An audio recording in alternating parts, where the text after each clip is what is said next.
PR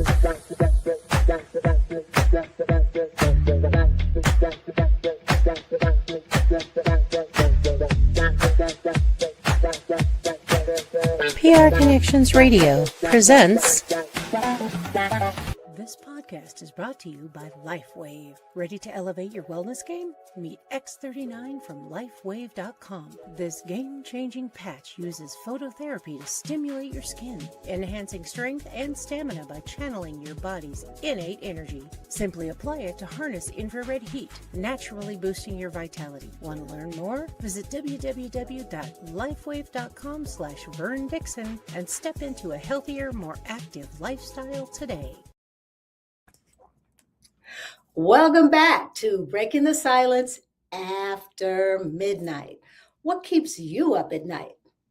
This is the podcast where sleepless thoughts find space to be heard. Now, tonight, we're not here just to stay in the darkness. We are here to talk about what helps us notice even the smallest light when the night feels emotionally heavy. But before we talk about the heavier emotions that can visit us after midnight, let's start with a little light. Recently, my husband and I spent a week in Minnesota treating our granddaughter to a vacation we hope she will never forget. We spent most of our time in the water, swimming pools, water slides, and even a couple of days splashing about in the Mississippi River, all experiences not exactly found in the Las Vegas desert. Throughout that week, we relished in light, laughter, movement, and adventure, memory making. And for the entire week, I slept like a baby. Well, I was apparently meant to personify. Now, as I lay down each night, replaying those moments in my head, I realized how much those joyful memories helped me to drift off to sleep. And then, as you can see in the next slide coming up, during my waking hours, I started wondering, how will my granddaughter tell those stories when she gets older? I could just see her sitting around the campfire with her friends. How will those memories shape her coming of age? Will she be able to reach back for those moments during times of sadness and use them as small lights when emotional heaviness tries to just take over? That question brings us into tonight's reflection, finding small lights in the darkness. When we think about sadness, emotional heaviness, what pains us the most? I believe we have to begin by looking back. So as we move on to the next slide, honestly, I believe most saddening experiences were hidden from me or just held inside. I can count on 3 fingers the times I remember seeing my mother truly sad. It was the passing of her sister, the passing of her mother, my grandmother, and the assassination of Dr. Martin Luther King Jr. And yes, there were other people in our family and our friends that got sick, passed away, or simply disappointed us. But somehow life often seemed to just move on quickly, almost like it was status quo. On to the next. Death felt like something that oddly happened to like other families. Disappointment, on the other hand, was often handled with anger, because usually it was we children who were the ones who were doing the disappointing. And looking back, I wonder if that shaped me more than I realized. I mean, even as a child, I had a hard time sleeping. Maybe it was because I was conditioned to just keep things bottled up. I was really just encouraged to not necessarily express my feelings. I felt like I had to be strong before I really was. And that leads me to another reflection. Can I remember a time when I did not want to go to bed because my mind and my heart were unsettled. Yeah, absolutely. Maybe it was the fear of missing out. I guess they refer to that these days as FOMO. Maybe it was something that happened at school. Maybe it was like friendship issues. You know how that goes, or family tensions or worries. I don't know how to explain it. At one time or another, it was probably all of that. But one of my biggest deterrents to sleep was earthquakes. Take a look at this next slide. Earthquakes. Growing up in Southern California, it was normal to feel a shake here and there. But the Sylmar earthquake in 1971, some of you out there might remember that one. It truly shook me to the core. I remember just running in terror through the house, and the house just shook, and I was hearing things just crash into the floor. I held on to the door jamb for what felt like an eternity until that rumbling stopped. And then after that, I always slept with an emergency stash of clothes on the end of my bed every single night for years, just in case. And that kind of fear doesn't always leave just when the shaking stops. Sometimes it just waits until the lights go out. So let's look at the next slide. When I think back to my younger years, nighttime seemed to magnify everything. Sadness felt bigger. Worries felt louder.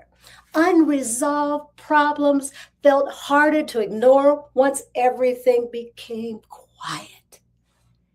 And I suppose it did not help that my parents had forbidden me to go see The Exorcist. But guess who snuck out and saw it anyway? Oh my gosh. And again, for years and years, I had nightmares, and I truly believed I was getting possessed in the darkness. Now I can laugh about it, I guess. But back then, it was very real. Sometimes what seemed dramatic in daylight becomes terrifying after midnight. So let's move on to the next slide. As I moved into college, a lot of you may realize my alma mater. Young adulthood, work, relationships, and independence, the way I handled sadness began to change. Although I spent my first semester of college living at home, I know now that one of the best things that I ever did was to move into the dorms after that. Independence never tasted so good. And I never slept better. Maybe it was because my schedule was just jam-packed with those challenging classes and marching band. I was so exhausted that almost every night I fell into a deep sleep. But college also showed me something else. I began observing how many of my friends, my peers, dealt with relationships, emotional upheaval, and college-related stress. Not only did I observe it, but somehow I became the go-to person for advice. So let's take a look at the next slide. I was like Lucy in her therapy booth with a sign over my head that said, "The doctor is in." Maybe that came from being conditioned to appear non-emotional and level-headed as a child. Even in my own relationships, there was always some level of detachment. Now, I'm not saying that was good or bad, but here's the deal. I was sleeping. I was not taking that stress to bed and allowing it to take over my brain. I was detached. But now when I look back, I can see that some emotional patterns from childhood and young adulthood still show up when the night feels heavy. For example, the need to appear strong, the habit of just overthinking, the fear of disappointing others, the tendency to just suffer in silence. So, as we move on to the next slide, and as many of you may be experiencing, especially if you have children or grandchildren with whom you have regular contact, the problems do not just simply disappear as they get older. And in my case, their dependency may have diminished a little, but has never completely disappeared, even as grown adults. I often wonder if through my own actions and my involvement in my adult children's lives, I have become the enabler. Possibly in the same way that others were drawn to my steadiness and empathetic nature during college and even in my work environments as a manager. The difference now is that my emotional patterns from those earlier years are not always just brushed off. Sometimes they are internalized. And that may be part of my own routine of sleeplessness. Maybe I lie awake because regardless of the strategies I use to help myself sleep, like those sleep tapes and counting sheep. No, I never count sheep. I know that those strategies are not going to just magically make the problems disappear in the morning. So the question becomes, when sadness or emotional heaviness visits me after midnight now, what helps me find even a little bit of light in the darkness? Is it prayer, music, journaling, talking to someone, getting out of bed, remembering who I am, or simply allowing myself to feel without judgment? So as we move to the next slide, for me, this is when I become my own client in my legacy lifestyle coaching work. I remind myself that there are two main mindsets: a fixed mindset and a growth mindset. A fixed mindset assumes that talents, abilities, situations are mostly unchangeable. They say, I'll never be good at math, or I'll never be able to cook. That's a fixed mindset. You either have what it takes or you do not. Things either are what they are and they cannot improve. That's a fixed mindset. Now, a growth mindset, on the other hand, is the belief that abilities, responses, and understanding can improve through effort, through practice, through feedback and persistence. Someone with a growth mindset sees challenges and mistakes as opportunities to learn. Someone with a fixed mindset may avoid challenges out of fear of failure. So, when the night feels heavy, I try to make a plan to respond in a way that allows me to learn and to grow while helping others to do the same. That doesn't mean I pretend that everything's going to be okay. Everything is just fine. I can't pretend that. Neither can you. It means I try not to obsess over how bad things are or just to sink into that whole defeatist attitude. Instead, I ask myself, what is a more realistic and optimistic way to look at the situation? What are the good aspects of the situation? How can I look at this differently? Reframe it. And when I'm able to do that, I can always find a way to slumber. For those of you listening who feel like darkness is heavier than the night, here's my message to you. When you catch yourself in a fixed mindset and there's this voice speaking with limitation, just pause and ask yourself, what else might be going on here? Be on the lookout for the thoughts and reactions that place you in a fixed mindset, and then practice rephrasing them. For example, when you hear yourself thinking, what if I'm not good enough? I'll be a failure. Change it to, well, everyone starts somewhere and successful people do fail along the way. It's a learning experience. Or when you hear yourself thinking, if it's hard, I'm probably just not good at it. Change it to, well, if it's hard, it means I need to just put in a little bit more effort, more practice, get more support. And then when I grow into it, it'll be an achievement. When you hear yourself thinking, if I don't try, I can't fail, so therefore I might as well not do it, and then I could keep my dignity. Change it to, well, if I don't try, I may have already given up on what's possibility. What are the possibilities?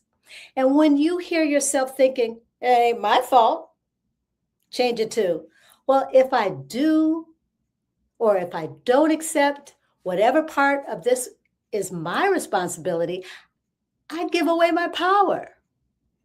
That is one way we began to find light and hope after midnight, not by denying the darkness, but by choosing not to let the darkness be the only voice in the room. Now, as we close and go on to the next slide,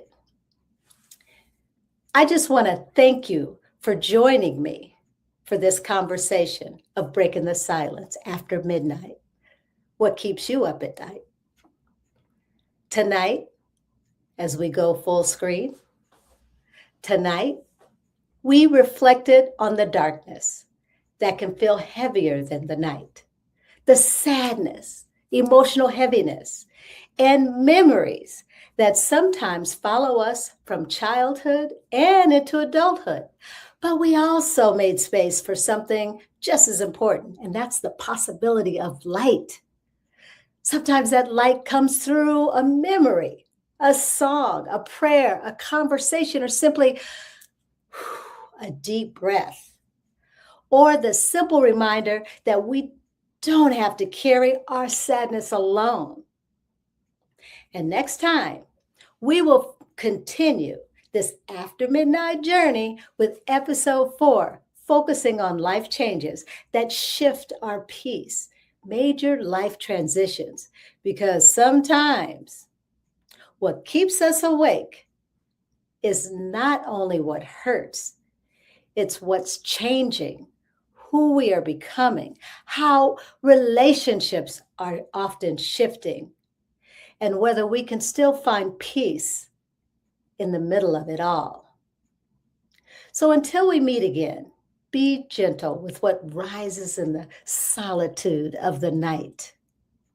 Keep looking for small lights in the darkness, and always keep breaking the silence.